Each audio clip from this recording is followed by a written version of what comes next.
이 시간에도 우리 주님을 사랑하는 우리 성도님들에게 하나님의 그 신응답과 축복이 함께 하시기를 예수님의 이름으로 축원합니다. 오늘 하나님께서 우리에게 주신 말씀 사도행전 5장 1절에서 6절까지 성경적 물질관이라는 말씀의 제목입니다. 우리가 사용하는 이 컵은 컵의 속성과 용도가 다릅니다. 컵의 용도는 물을 담는 것이지만 컵의 속성은 깨지기 쉬운 것이죠. 마찬가지로 돈의 속성과 용도는 다른 것입니다. 돈의 용도는 무엇인가를 사고 팔고 다른 것과 교환할 수 있는 용도를 가지고 있습니다. 반면에 돈의 속성은 그렇게 간단하지 않습니다. 우리가 성경을 통해서 하나님께서는 돈의 용도도 말씀하시지만 돈의 속성에 대해서 더 많은 부분을 말씀하고 계십니다. 특별히 예수님께서 물질과 하나님과의 관계를 말씀하실 때 마태복음 6장 24절에 보면 한 사람이 두 주인을 섬기지 못할 것이니 혹 이를 미워하며 저를 사랑하거나 혹 이를 중히 여기며 저를 경히 여김이라. 너희가 하나님과 재물을 겸하여 섬기지 못하느니라. 우리 예수님은 이미 2000년 전에 하나님의 자리를 위협하는 가장 강력한 우상으로 재물을 언급하시게 됩니다. 우리는 돈으로 가난한 사람을 구제할 수 있고 돈이 있어야 예배당도 건축할 수 있습니다. 그것은 돈의 용도입니다. 반면에 성경이 말씀하고 있는 돈의 속성은 매우 위험하다는 것입니다. 왜 위험하냐면 돈은 우리에게 예배를 요구합니다. 하나님과 재물을 겸하여 섬길 수 없다라는 말씀 속에 담겨진 의미가 무엇입니까? 돈은 우리에게 예배를 요구한다는 거예요. 돈을 섬기도록. 더 정확하게 말하면 우리는 오늘 이 시대에 돈을 예배하며 살아가고 있어요. 칼이 강도의 손에 들어가면 흉기가 되고 주부의 손에 들리면 맛있는 요리의 도구가 됩니다. 그래서 칼은 선한 것도 아니고 악한 것도 아니다. 가치 중립적이라는 것이죠. 누구의 손에 칼이 들려지느냐에 따라서 다른 것이지만 그럼에도 불구하고 칼은 매우 위험한 것입니다. 왜냐하면 주부가 음식 요리를 하다가 칼에 손가락을 한번 벤 경험이 대부분 있으실 거예요. 마찬가지로 돈도 선한 것인가 악한 것인가, 여기서 돈을 선하게 생각하는 분도 있고 악하게 생각하는 분도 있을 것입니다. 돈은 가치 중립적인 것이죠. 그러나 돈은 위험한 것입니다. 하나님의 자리를 넘보는 이 시대의 가장 강력한 우상은 돈이에요. 그래서 예수님께서도 2000년 전에 하나님과 재물을 너희는 겸하여 섬길 수 없다라고 경고하시는 것입니다. 그러면 성경적 물질관은 무엇입니까? 첫 번째로 성경적 물질관은 하나님의 기준에 근거한 탐심을 물리쳐야 합니다.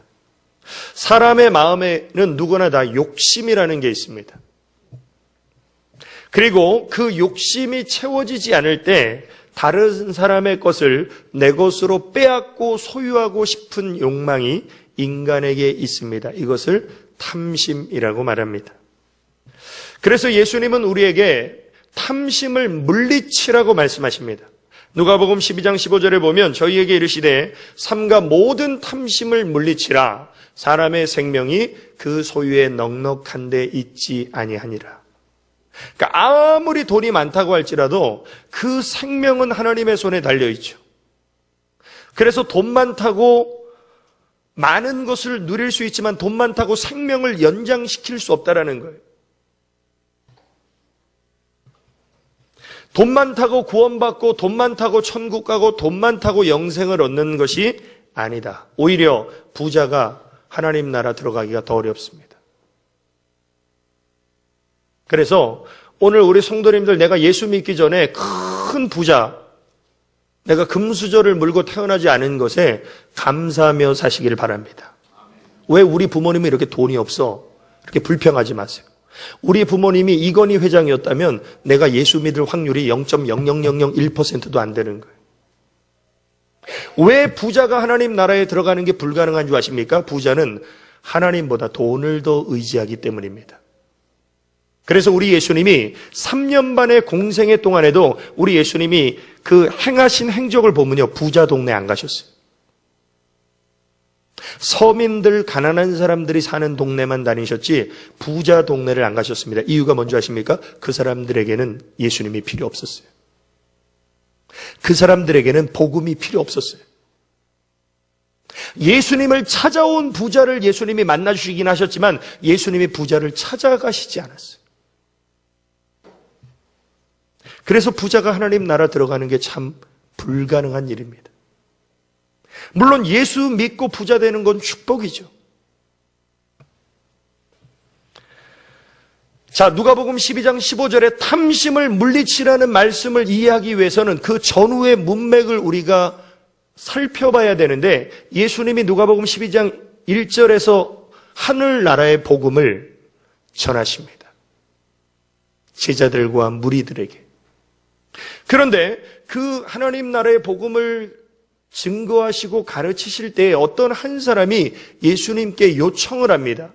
그 요청의 내용이 뭐냐면, 무리 중에 한 사람이 이르되, 선생님, 내 형을 명하여 유업을 나와 나누게 하소서.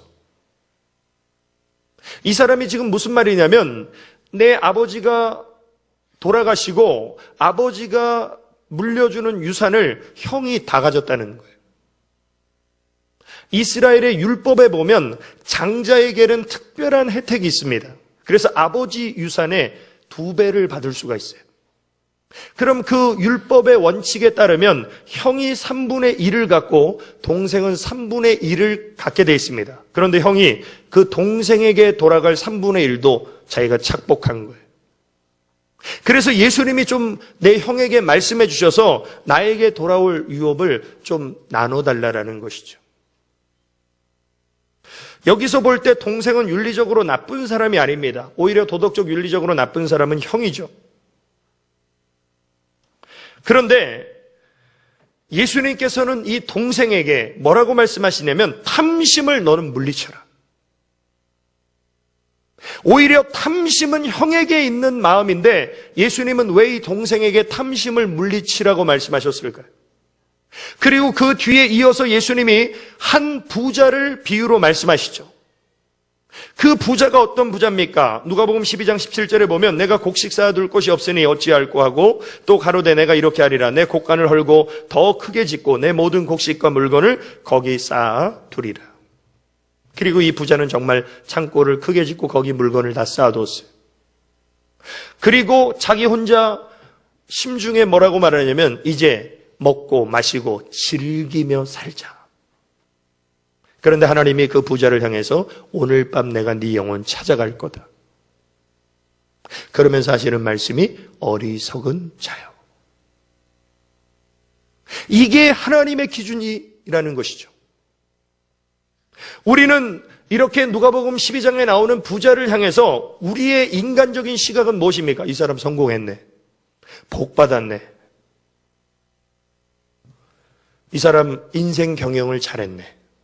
윤리적, 도덕적으로 문제가 없는 사람이에요. 남의 거 뺏어서 부자가 된 게 아니라 자기가 열심히 일해서 부자가 됐어요. 성공한 사람이에요. 이런 사람이 우리 교회에 있다면 아마 많은 사람들은 그 사람을 존경하고 부러워할 것입니다. 그런데 예수님의 관점은 어리석은 인간이라는 거예요. 그런데 우리가 이 누가복음 12장을 가만히 들여다보면 형에게 명해서 아버지의 유산을 나에게 달라는 그 동생과 이 부자의 공통점이 있습니다. 2가지 공통점이 있는데 그 공통점을 통해서 우리는 하나님이 말씀하시는 탐심의 기준을 발견하게 돼요. 첫 번째 공통점이 뭐냐면, 탐심은 말씀과 하나님께 관심이 없는 것입니다. 아버지의 유산을 달라고 하는 이 동생과 이 창고를 크게 진 부자의 공통점은 하나님과 말씀에는 관심이 없어요. 예수님이 지금 제자들과 무리들에게 하늘의 비밀을 말씀을 전해주심에도 불구하고 이 동생의 마음속에는 어떤 생각만 가득 차 있었냐면, 형이 내 거 뺏은 것 내가 어떻게 하면 받을 수 있을까? 이 생각만 가득 차 있으니까 어떻습니까? 하나님 말씀이 안 들려와요. 이게 탐심이라는 거예요. 두 번째, 탐심은 마음속에 온통 돈에 대한 생각으로 가득 차 있는 것입니다. 그래서 하나님의 말씀을 들어도 그 말씀이 안 들려와요. 교회에 와서 예배 시간에 예배를 드리고 있지만 마음의 생각은 물질에 가 있는 분, 탐심이 가득한 거예요. 이 두 가지 공통점을 통해서 하나님이 말씀하시는 탐심의 기준은 다른 사람의 물건을 탐내는 것이 아니라, 영적인 의미로 탐심의 기준이 무엇입니까? 그 돈이 어떤 돈이든 돈의 마음과 생각을 빼앗기면 성경은 그것을 탐심이라고 말합니다. 오늘 저와 성도님들에게 탐심이 있어요. 하나님보다, 하나님 말씀보다 물질을 중요시하고 사랑하는 마음 때문에 하나님의 음성이 내게 안 들려온다면 내 안에 탐심이 있는 거예요. 왜 예수님께서는 탐심을 물리치라고 말씀하셨습니까? 탐심은 엄청난 죄예요. 골로새서 3장 5절에 보면, 그러므로 땅에 있는 지체를 죽이라. 곧 음란과 부정과 사욕과 악한 정욕과 탐심이니. 우리 안에 이 다섯 가지, 이 죄악된 마음과 생각들이 우리 안에 꿈틀꿈틀댑니다. 그런데 그 중에 탐심은 우상 숭배니라. 우리가 탐심의 마음이 있는 것은 내 안에 우상을 섬기는 죄가 있다는 거예요. 마치 마태복음 6장 24절에 예수님이 말씀하셨듯이 너희가 하나님과 재물을 겸하여 섬길 수 없다. 내 안에 탐심이 있다는 것은 나는 재물이라는 우상을 숭배하고 있는 죄를 짓고 있는 거예요. 그래서 엘리야 선지자가 갈멜 선상에서 이스라엘 백성들을 다 모아놓고 뭐라고 그들을 책망합니까? 너희가 믿는 하나님이 여호와냐 바알이냐? 여호와면 여호와를 쫓고 바알이면 바알을 쫓으라. 여기서 말하는 바알이 돈이에요. 왜냐하면 바알은 풍요의 신이에요. 돈의 신이에요. 돈의 신. 너희가 믿는 하나님이 여호와냐 돈이냐? 여호와면 여호와를 쫓고 돈이면 돈을 쫓지 양다리 걸치지 말라는 거죠. 오늘 사랑하는 성도 여러분, 내 안에 하나님이, 말씀이 거하여 하나님만 섬기는 믿음을 가지고 탐심을 물리치시기를 주님의 이름으로 축원합니다. 두 번째로, 성경적 물질과는 돈에 대한 하나님의 생각과 관점을 갖는 것입니다. 오늘 우리는 마지막 때를 살아간다라고 많은 분들이 말하죠. 그런데 마지막 때에 나타나는 죄악의 세 가지 특징이 있어요. 그걸 예수님이 말씀하실 때 뭐라고 말씀하시냐면, 너희는 스스로 조심하라. 그렇지 않으면 방탕함과 술 취함과 생활의 염려로 우리의 마음이 둔하여지고 뜻밖의 그날이 덫과 같이 너희에게 임하리라. 우리는 낯의 아들, 빛의 자녀로서 주님의 재림을 우리는 영적으로 깨어서 준비하고 주님을 기다려야 되는데, 우리의 마음에 방탕함과 술 취함과 생활의 염려가 침투해 오면 우리 마음이 둔해진다는 거예요. 영적으로 병들고 영적으로 잠들어서 주님의 재림이 도적같이 덫과 같이 임하게 될 것이다. 여기서 말하는 방탕함은 성적인 죄를 가리킵니다. 술 취함은 술의 지배를 받는 것입니다. 생활의 염려는 돈에 대한 걱정이에요. 우리는 이 말씀을 묵상할 때 방탕함과 술 취함은 죄라고 생각합니다. 그런데 생활의 염려는 심각하게 생각하지 않아요. 왜냐하면 우리는 자동적으로 근심 걱정하며 살아가고 있기 때문입니다. 그러나 하나님의 관점은 다른 것이에요. 하나님의 관점은 방탕함이나 술 취함이나 생활의 염려가 다 동급인 죄라는 거예요. 왜? 결과가 동일하기 때문입니다. 방탕함이나 술 취함이나 생활의 염려는 우리의 영성을 무디게 만들어요. 우리의 영혼을 병들게 만들어요. 그래서 영적 문둥병자가 돼서 하나님 앞에 영적인 감각을 잃어버리게 하는 것들이 방탕함과 술 취함과 생활의 염려, 똑같은 죄라는 거예요. 그래서 우리는 염려하고 근심하는 것이 당연한 게 아니라, 이게 하나님 앞에 내 영성이 무뎌지는 죄악이구나. 우리가 이걸 기억하셔야 돼요. 하나님은 우리에게 염려하지 말라고 말씀하셨죠. 무엇을 먹을까 입을까 마실까를 염려하지 말라고 말씀하셨는데, 우리가 그 염려를 자꾸 하며 살아간다는 것은 하나님 앞에 불순종하는 죄예요. 더 나아가서 원수 마귀는 우리가 하나님보다 돈을 더 사랑하게 만듭니다. 왜? 우리를 파멸로 이끌고 가기 위해서. 그래서 디모데전서 6장 10절에 보면 돈을 사랑함이 일만하게 뿌리가 되나니, 우리가 물질을 사랑하면 1만 가지 죄악과 다 연결이 돼 있어요. 그래서 돈을 사랑하는 사람들의 결국이 어떻게 됩니까? 3가지가 있죠. 반드시 물질을 사랑하면 미혹을 받게 돼 있어요. 우리가 매스컴에서 접하는 정치인이나 법조인들, 이런 사람들이 뇌물을 받고 이렇게 자기 자리에서 물러나게 되는 그런 죄를 짓는 것을 보게 되죠. 그럼 그 사람들이 돈이 없습니까? 그 사람들 돈 많은 사람들이에요. 그럼 돈 많이 가졌으면 왜 그렇게 부정한 그 청탁에 연루가 됩니까? 욕심이 채워지지 않기 때문에. 인간의 욕심은요, 세상을 다 가져도 채워지지 않아요. 그래서 미혹을 받아서 한순간에 전락해버리죠. 이게 마귀가 하는 짓이에요. 2번째, 물질을 사랑하는 사람은요, 믿음에서 반드시 떠나게 돼 있어요.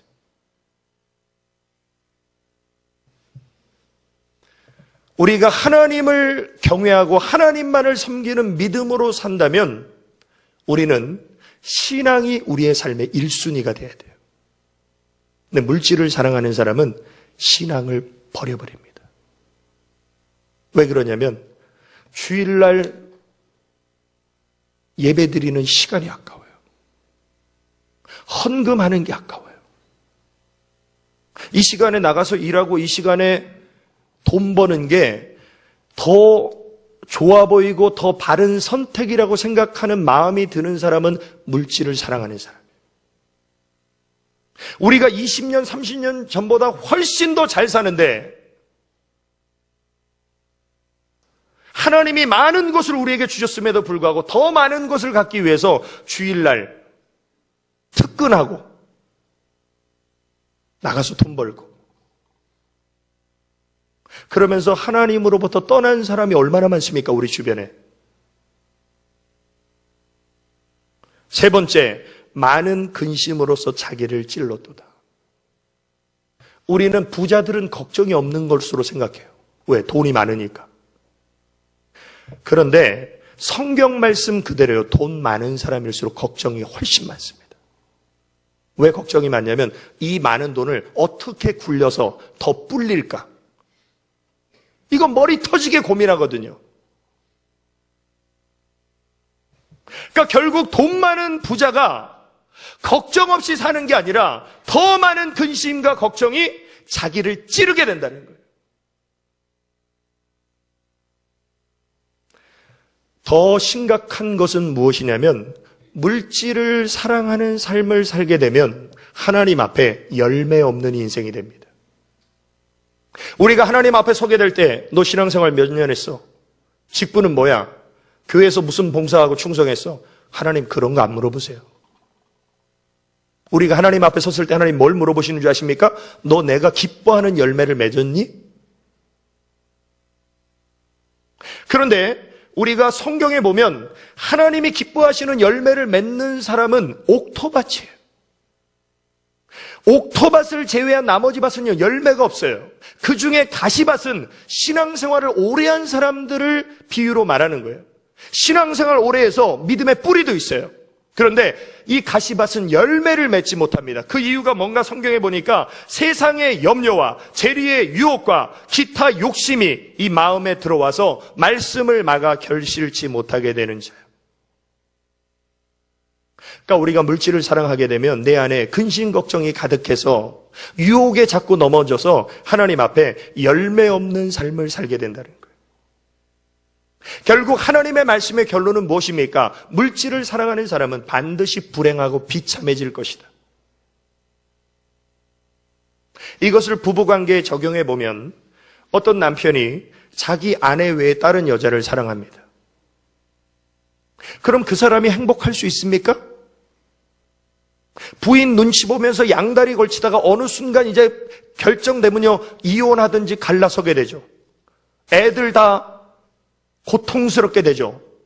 가정이 풍비박산 나는 거예요, 바람 피면. 요즘에 세상 법은 바람 펴도 된다고 말하지만 부부의 금슬은 깨지는 거예요. 마찬가지로 이걸 영적으로 적용해 보면 나의 오직 유일한 영적인 신랑은 예수님밖에 없어요. 그런데 예수님이 아닌 내가 돈을 사랑하고 있다. 그러면 내 영적 신앙생활은요, 깨지게 되고 불행하게 되는 거예요. 그래서 예수님은 너희가 하나님과 재물을 겸하여 섬길 수 없다라고 말씀하신 거예요. 오늘 본문 말씀이 그런 의미가 담겨 있는 것입니다. 아나니아와 삽비라가 은혜를 받았어요. 은혜 받고 하나님 앞에 내 재산을 다 하나님 앞에 드려야 되겠다라고 결심했습니다. 그런데 물건을, 자기 땅을 팔아서 돈을 손에 딱 잡고 보니까 욕심이 생겨요. 그 욕심의 마음을 마귀가 틈타고 들어옵니다. 너도 먹고 살아야지. 자식도 교육시켜야지. 그래서 자기 아내와 합의를 해서 일부를 감추고 일부만 베드로 사도에게 가져옵니다. 이미 베드로 사도는 성령의 충만함으로 이 아나니아가 물질을 감추고 온 걸 다 알고 있었어요. 그래서 베드로 사도가 물어봅니다. 아나니아야, 이게 네가 땅을 판 값의 전부냐? 그럼 아나니아가 그때 뭐라고 말해야 됩니까? 다 팔아서 드리려고 했는데 저도 먹고 살아야 되고 처자식도 살아야 되기 때문에 일부를 감추고 나머지만 가지고 왔습니다. 그럼 오케이예요. 그럼 하나님 앞에 죄가 아니에요. 그런데 아나니아가 뭐라고 말합니까? 네, 이게 제가 판 땅값의 전부입니다. 그때 베드로 사도가 뭐라고 말합니까? 오늘 보면 3절에 보면 베드로가 가로되 아나니아야, 어찌하여 사단이 내 마음에 가득하여 내가 성령을 속이고 땅값 얼마를 감추었느냐? 자, 이 베드로의 표현에서 우리가 주목해야 될 것이 무엇입니까?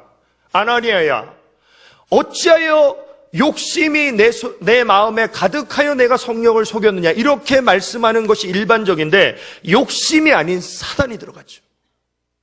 뭘 말합니까? 내 안에 있는 욕심을 이용하는 게 마귀라는 거예요. 베드로는 영적 세계를 아는 사람입니다. 왜? 베드로도 예전에 사단이 자기 마음속에 역사했죠. 그래서 예수님이 십자가에 죽고 부활하신다라고 말씀하실 때 예수님이 이리 결단코 예수님에게 있어서는 안 됩니다. 사단아 물러가라. 네가 하나님의 일을 생각지 않고 사람의 일을 생각하는구나. 베드로도 사단이 자기 안에서 역사했던 적이 있었던 사람이에요. 아나니아의 네 안에 있는 욕심을 사단이 자극해서 넌 하나님의 성령을 속였다. 그 자리에서 즉사합니다. 이런 초대교회의 성령의 강력한 역사가 오늘 우리 시대에 일어난다면 하나님 앞에 죽을 사람 얼마나 많아요. 온전한 것을 드리지 않고 거짓된 것을 꾸며서 드리다가 하나님 앞에 즉사할 사람이 얼마나 많겠습니까?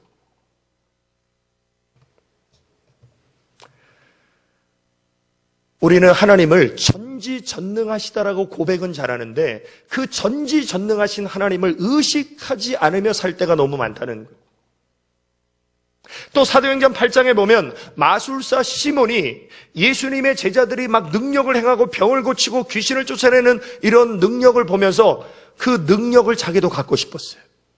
그래서 베드로에게 내가 좀 이 돈을 줄 테니까 그 능력을 나한테 좀 팔라고. 그때 베드로가 마술사 시몬에게 뭐라고 합니까? 베드로가 가로되 내가 하나님의 선물을 돈 주고 살 줄로 생각하였으니 내 은과 내가 함께 망할지어다.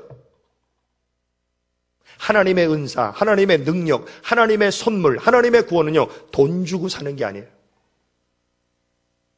물질을 사랑하는 사람이 이 생각하는 마인드가 뭡니까? 돈으로 다 해결하려고 그러죠. 그 돈과 함께 망한다는 거예요.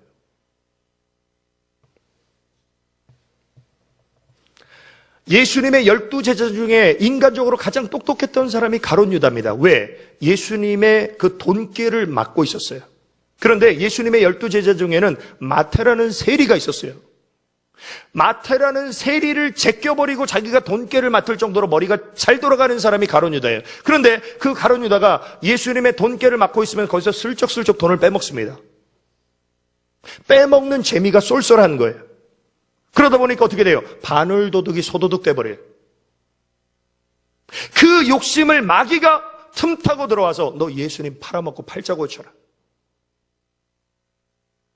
그래서 요한복음 13장 2절을 보면 마귀가 벌써 시몬의 아들 가룟 유다의 마음에 예수를 팔려는 생각을 집어넣어버린 거예요. 그래서 예수님을 팔아먹은 것은 가룟 유다인데 결국 그 안에 사단이 역사해서 예수님을 팔아먹게 한 거예요. 그만큼 우리의 삶에 우리 생각이 정말 중요합니다. 그래서 우리는 우리의 마음과 우리의 생각을 지켜야 돼요. 돈에 대한 나의 생각은 나의 물질관입니다. 아마 우리 모든 성도님들은 돈에 대한 나의 물질관이 있을 수 있어요. 그런데 나의 물질관은 영적 전쟁에서 반드시 패배합니다. 돈에 대한 하나님의 생각이 바로 성경적 물질관이에요. 오늘 우리 모든 성도님들 신앙생활이 뭡니까? 내 생각 내려놓고 하나님의 생각에 순종하는 거예요. 내 계획을 내려놓고 하나님의 섭리 안에 사는 거예요. 나의 물질관을 내려놓고 성경적 물질관을 내 안에 세우시기를 주님의 이름으로 축원합니다. 결론입니다. 성경적 물질관으로 무장해야 영적 전쟁에서 승리합니다. 우리가 성경적 물질관을 가지고 영적 전쟁에서 승리하려면 어떻게 해야 됩니까? 첫 번째로 성경적 물질관은 자족하는 마음이에요. 우리가 사는 세상의 매스컴들은 우리에게 물질을 많이 가져야 행복할 것이라고 우리에게 광고로 우리의 생각을 세뇌시킵니다. 멋있는 아파트 창문을 쫙 열면 한강이 쫙 보이는 그런 몇십억짜리 되는 아파트에 살아야 저래 행복하지. 막 명품 슈퍼카를 타고 다녀야 인생이 잘 나가고 멋있는 거지. 텔레비전 광고는요 다 이런 메시지, 막 멋있는 그 막 냉장고 다 이런 거 있어야 진짜 행복하지. 이게 다 거짓말이고 사기라는 거예요. 그런데 사는 사람들 중에도 자살하는 사람 많습니다. 이혼하는 사람 많아요. 진정한 인생의 행복은 소유의 넉넉함에 있는 것이 아니라 주님 안에서의 만족에 있어요. 그래서 하나님은 우리에게 뭐라고 말씀하시냐면 돈 많이 벌어 부자 되라 이렇게 말씀하시는 것이 아니라 자족하라, 만족하라. 그래서 디모데전서 6장 6절 이하에 보면 그러나 지족하는 마음이 있으면 경건이 큰 이익이 되느니라. 족함에 이른다라는 지족과 우리가 개역 개정 성경에 보면 자족으로 나와 있어요. 그러니까 우리가 예수 그리스도 안에서 만족하는, 자족하는 삶을, 마음을 가지면 이것이 경건에 큰 이익이 된다. 하나님이 우리에게 원하시는 것은 무엇입니까? 경건하게 사는 거예요. 근데 경건하게 살기 위해서는 내 안에 자족하는 마음이 있어야 된다. 그러면서 우리가 세상에 아무것도 가지고 온 것이 없음에 또한 아무것도 가지고 가지 못하리니 우리는 아무것도 가지고 온 것이 없어요. 오늘날 부모 잘 만나서 태어날 때부터 많은 재산을 가진 그런 사람들을 우리가 세상적으로 금수저를 물고 태어났다고 하죠. 그 사람이 금수저를 물고 태어났을지라도 이 세상을 떠날 때는 그 금수저를 놓고 가야 돼요. 우리가 먹을 것과 입을 것이 있은즉 족한 줄로 알 것이니라. 그룹의 회장이라고 하루에 10끼 먹나요? 근데 우리 성도님들 20, 30년 전에 정말 없고 헐벗었을 때는 김치에 밥만 있어도 얼마나 맛있게 먹습니까? 그러나 건강을 잃어버리면 아무리 그룹의 회장이라도 산에 진미가 놓여 있어도요 하나도 먹고 싶지 않아요.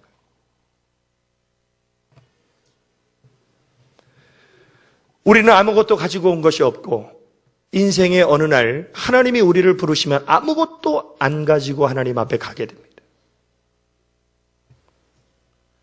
지금도 지구의 4분의 1 정도 되는 인구는 기아에 허덕이고 있어요. 우리는 어떻게 하면 다이어트에 성공할까를 고민하고 있는데 지구 반대편에서는 먹을 게 없어서 굶어 죽습니다. 우리는 먹을 것도 있고 입을 것도 있어요. 그런데 자꾸 마귀는 우리에게 없는 것을 불평하며 살도록 우리를 충동질합니다. 오늘 사랑하는 성도 여러분, 정말 하나님 안에서 자족하는 마음을 갖고 남편 바가지 긁지 마시고 하나님이 내게 주신 것에 감사하며 사시길 주의 이름으로 축원합니다. 두 번째로 성경적 물질과는 나눔의 행복을 누리는 것입니다. 사도 바울이 밀레도에서 에베소 교회 성도들을 다 모아놓고 마지막으로 고별 설교를 할 때에 이런 메시지를 선포합니다. 범사에 너희에게 모본을 보였노니 곧 이같이 수고하여 약한 사람들을 돕고 또 주 예수의 친히 말씀하신 바 주는 것이 받는 것보다 복이 있다 하심을 기억하여야 할지니라. 이게 예수님이 친히 말씀하신 거예요.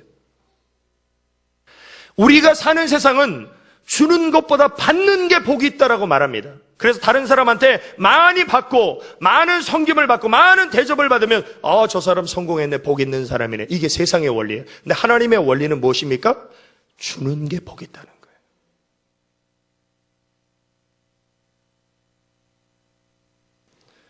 물론 우리가 다른 사람으로부터 무엇인가를 받을 때 물론 기쁘고 행복합니다. 그러나 내가 가진 것을 나보다 어려운 사람한테 줄 때는 더 기쁘고 더 행복하다는 거예요. 하나님은 그렇게 인간을 창조하셨다는 거예요. 왜? 우리가 하나님의 형상대로 지음을 받았어요. 우리는 하나님을 닮은 존재예요. 근데 하나님이 어떤 분이십니까? 하나님은 사랑이십니다. 사랑의 정의가 뭐예요? 사랑은 받는 게 아니라 주는 거예요. 하나님은 자기의 생명까지 아낌없이 우리에게 주셨죠. 이게 사랑이에요. 이게 하나님이에요. 이게 하나님의 형상을 닮은 이 인간이에요. 근데 우리는 죄 때문에 하나님의 형상이 일그러져서 주는 것이 참된 행복임을 모르고 받는 것이 행복이고 기쁨인 줄로 살아오니까 우리 인생이 행복하지 않았던 것이. 우리는 성경적 물질관을 알았습니다. 어떠한 형편에서도 주님 안에서 자족하는 삶을 사는 것이 성경적 물질관이고, 받는 행복을 누리는 것이 아니라 우리가 주는 나눔의 행복을 누리는 것이 성경적 물질관이다. 그런데 문제는 이렇게 사는 게 어렵다는 거예요. 우리는 마음속으로, 머릿속으로는 오늘 목사님 말씀 듣고 나도 이제 만족하며 살아야지, 나도 이제 나눔의 행복을 누리며 살아야지, 이렇게 마음은 먹는데 삶이 그렇게 안 됩니다. 우리 예수님이 제자들에게 말씀하셨던 것처럼 너희가 마음은 원이로되 육신이 약하도다. 우리가 하나님의 말씀을 들을 때 우리 마음은 정말 그렇게 살기를 원하는데 내 육신의 정욕과 욕심은 그렇게 못 살게 한다는 것이죠. 그래서 우리에게 무엇이 필요하다고 했습니까? 지난 주일 낮에 영적 전쟁의 기본적인 두 가지 진리, 우리의 대적은 사람이 아니라 마귀고 그 마귀를 우리의 힘으로, 능으로 이길 수 없다. 그래서 성령님의 능력을 힘입어야 된다. 하나님의 성령의 능력을 힘입지 않으면 우리는 하나님의 말씀대로 살 수 없어요. 그래서 하나님의 말씀대로 자족하며 능력 있게 살았던 사도 바울이 이렇게 고백합니다. 내가 궁핍함으로 말하는 것이 아니라 어떠한 형편에든지 내가 자족하기를 배웠노니. 우리는 예수 그리스도 안에서 자족하는 삶을 배워야 돼요. 경험해야 돼요. 체험해야 돼요. 내가 비천에 처할 줄도 알고 풍부에 처할 줄도 알아. 모든 일에 배부르며 배고픔과 풍부와 궁핍에 될지의 비결을 배웠노라. 우리는 배워야 됩니다. 예수 그리스도의 삶을. 그리고 배웠다면 그렇게 살아야 되는데 살기 위해서는 내게 능력 주시는 자 안에서. 우리는 하나님의 말씀을 배워야 돼요. 그리고 그 말씀대로 살기 위해서는 하나님이 능력을 주셔야 돼요. 물질은 단순히 물질 문제가 아니라 가장 치열한 영적 전쟁이 일어나는 영역이 바로 물질의 부분이에요. 오늘 사랑하는 성도 여러분, 우리가 사는 세상은 정말 돈으로 모든 것을 할 수 있을 것처럼 보이는 세상이에요. 그러나 하나님은 우리에게 뭐라고 말씀하시냐면 정함이 없는 재물에 소망을 두지 말고, 그러니까 우리가 돈을 사랑하고 돈을 욕심간다고 돈이 우리 손에 들어와요? 안 들어와요. 잠언에 보면 네가 어찌하여 재물을 주목하느냐, 정령 독수리처럼 날아갈 것이다. 잡으려고 해도 우리 마음대로 잡혀지지 않습니다. 그러나 후히 주시고 누리게 하시는 하나님께 소망을 두라. 우리가 물질에 소망을 두면 물질이 날아가 버려요. 그러나 우리가 하나님께 소망을 두면 하나님은 물질을 우리에게 후히 주십니다. 그래서 하나님만을 섬기면서 이 땅을 사는 동안 물질을 다스리는, 그래서 참된 만족과 나눔의 행복을 누리는 우리 성도님들 되시기를 예수님의 이름으로 축원합니다. 우리 기도드리시겠습니다. 아버지 하나님, 크신 은혜와 사랑을 감사를 드립니다. 나 자신의 물질관을 내려놓고 성경적 물질관을 마음에 새기고 주님 안에서의 참된 만족과 나눔의 행복을 누리는 삶을 살게 하여 주옵소서. 예수님의 이름으로 기도 올리옵나이다. 아멘.